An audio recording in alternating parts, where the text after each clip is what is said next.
Entrepreneurship and being your own boss is so glamorized in today's society. And in this video, I actually wanted to give you the unfiltered, honest, raw truth around why you shouldn't be an entrepreneur. Because if you're thinking about starting your own business, I want you to watch this video first and understand it is not going to be glitzy and glamorous. And if you get to the end of this video and you're like, you know what, I still want to do this, then you can move forward knowing that you can do this. Because if you go into it thinking that it's just going to be sunshine and rainbows and it's not hard, then you're in for a rude awakening. So let's talk about the unfiltered truths around the unglamorous sides of entrepreneurship.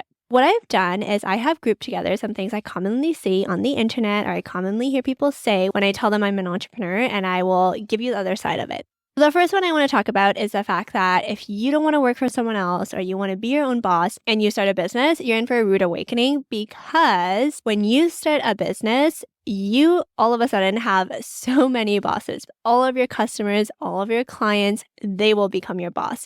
And your job is to make them happy. And instead of just making your manager happy or your manager's manager happy, you now have to make all of your customers happy. If you're someone that feels really called to help a specific type of person, then amazing. This will be a great fit. But if you really just want to start a business because you don't want to listen to anyone and you want to call the shots, then that is not really the reality. Also, as you grow and scale your business and as you get bigger, you might have a board, and you should have a board that will keep you in line, give you advice, keep you in check. And so you're never truly going to be the only person calling the shots. And if you are, it's kind of scary. So just know that. The next thing I commonly hear is, I don't want to work a 9 to 5. I just want to be sipping a pina colada on the beach and have passive income roll through. If that's why you want to start a business, you are also in for a rude awakening, because I traded my 9 to 5 for a 24/7, okay?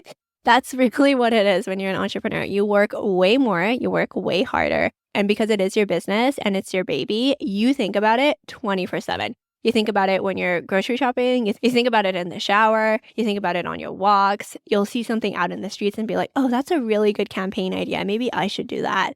Or you'll listen to podcasts and you'll be like, oh, this is very interesting. And so if you're really passionate about what you're building and you have a very curious mindset and you like learning all the time, amazing. But if you're doing this because you think you're going to work less, absolutely not. I can almost guarantee that you're going to work more.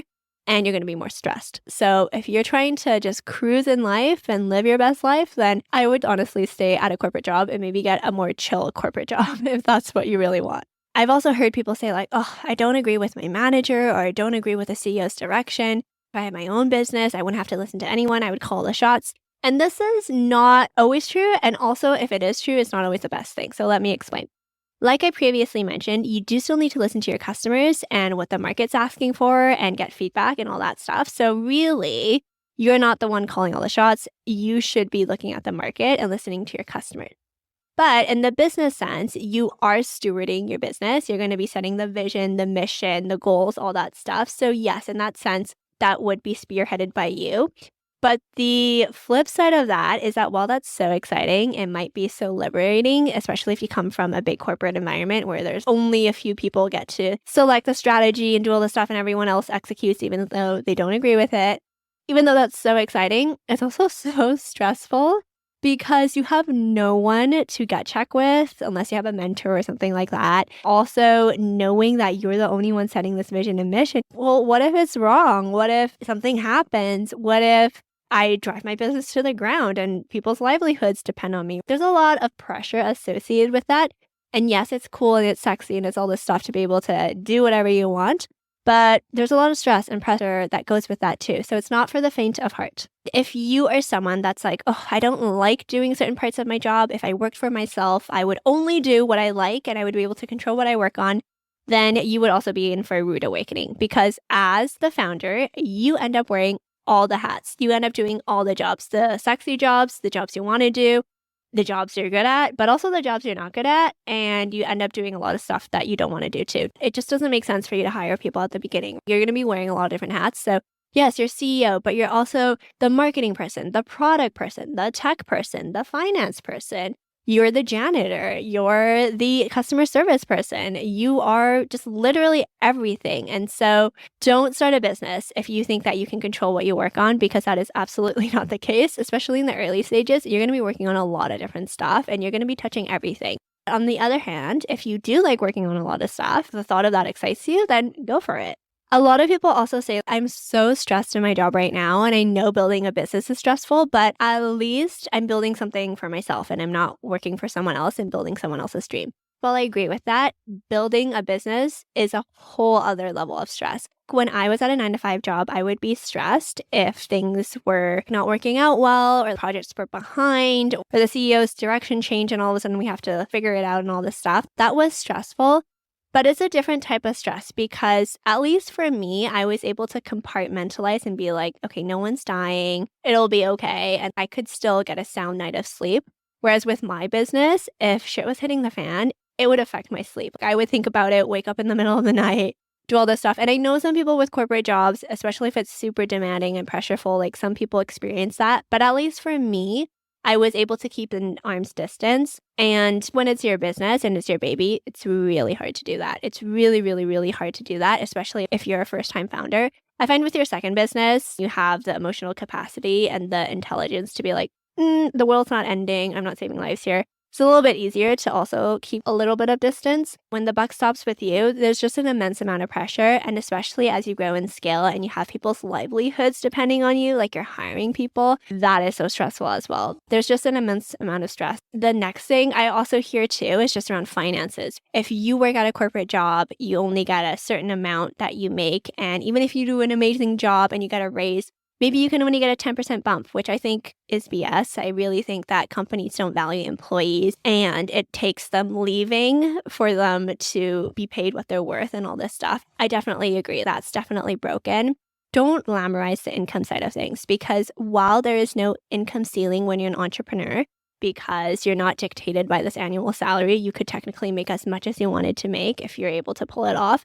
At the same time, you could also make $0 or even lose money if you don't make any money and you're spending money. You're in for a reality check if you think you're going to be a millionaire in year one. Unless something magical happens and you're the unicorn founder, but you definitely will experience financial instability, at least for the first couple of years until you get it figured out. There's this feast and famine roller coaster that commonly occurs where like some months maybe you make so much money and then some months you make $0 or very little. And as someone that maybe is used to getting a steady paycheck every couple of weeks, this can be really jarring. The income side of entrepreneurship is definitely over glamorized. Yes, there's no income ceiling. And yes, there have been months where I've made so much money, like the most amount of money I've ever seen in my life. But there's also been months where I literally made $0. You need to keep that in mind. And I think people only post on the internet when they make a lot of money, and not a lot of people talk about those $0 months. And I'm happy to talk more about it actually on the YouTube channel, to talk more about what that's like and how it screws with you so hard mentally. But it's very up and down. If you look at the people with the private jets and working on the beaches and stuff, like a lot of the times that's not reality. But if you are really passionate about building a long-lasting business that will consciously create wealth for yourself and you're passionate about it and you know you want to help a certain demographic and you have a really good product or a service to do that, absolutely. I think the money will come, but it's not going to happen overnight. There's no such thing as overnight success. I also wanted to talk a little bit about this glamorized digital nomad lifestyle. A lot of people are like, oh, I want to start a business because I want more freedom.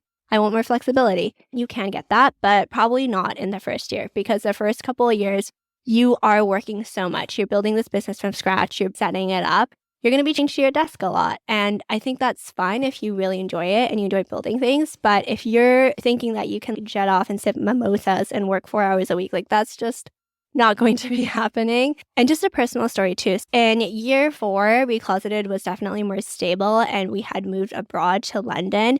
And that first year, I was so excited. Like me and my partner loved it. We were traveling everywhere. We were traveling at least once a month. And in some months, it was a couple times a month. It was wild. We were away a lot. While it was so fun and so memorable, the behind the scenes of that was working was so difficult. A lot of people promote the digital nomad lifestyle and working lifestyle. And I just realized it's not for me. It's a lot every single day to be like living out of a suitcase, not knowing where you're going to be working, not knowing if there's Wi-Fi, not knowing if you can connect on your client call or not knowing if you have even the space to work. Like it's just really, really difficult. to every single day not really know. And I've realized that if I'm going to be traveling and working, it has to be at a point where I'm just delivering our services. Like I'm just doing client calls or I'm just reviewing stuff. Because if I'm trying to launch something and I'm traveling, it's a lot. So I think the digital nomad lifestyle is definitely glamorized and it's a lot harder to pull off than it is. And there is something so beautiful about having a routine, knowing where you're going to work, having your little keyboard and monitor if that's what you're into, and having stable Wi-Fi is like so underrated. But those are just some things I commonly hear on the internet or people say to me when they hear I have a business. And so I wanted to talk about it because, like I said, it is over glamorized. After listening to all of this, if you're like, I still want to do this and I'm absolutely fine with it, then go for it. I just want to make sure all of you are going into this with your eyes wide open and you're not being sold this pipe dream that doesn't exist, because building a business is tough. It is not for the faint of heart. You're going to have so many high highs and you're going to have so many low lows. And I absolutely do not regret starting my business. I keep saying this. I think it's the best thing that's ever happened to me because I've grown so much as a person. It's like a crash course MBA and also a crash course personal self-development journey. I feel like the person I've become in the process is just amazing. But that being said, it's still really, really hard. And it's hard for me to describe how hard it is until you actually go through it. Like I talk about the stress, I talk about the pressure. But until you actually go through it, you don't really know, because I always felt like it might be okay. But I think as someone that was very used to getting a biweekly paycheck, like it's hard when that stops. And then all of a sudden you have to be responsible for your own paycheck. So all this to say, I don't want to discourage you from starting a business if that's what you want to do, because starting my small business changed my life, like I talked about previously on this channel. But it is hard. And I want you to go into this with your eyes wide open so that you know what to expect. Because the worst is when you have really high expectations and then you're dealt a cold dose of reality and you're like, oh my God, am I the only one that goes through this? Or like, is this happening to me because I'm a bad entrepreneur? No, absolutely not. It is hard and not enough people talk about how hard it is. So that's why I wanted to do this. In conclusion, I hope this is helpful for you and I hope that it shows you the other side of entrepreneurship, because it is hard and we should normalize that. That way we can all support each other and we can have more vulnerable and candid conversations. So any questions, leave them down below. Any requests, leave them down below. And I also want to know, like, what's something you were really surprised by? Like, if you have a business and you started a business, like, what's something that really surprised you when you did it and no one talked about? Because I would love to read those. Thanks for watching this video, and I will see you in the next one.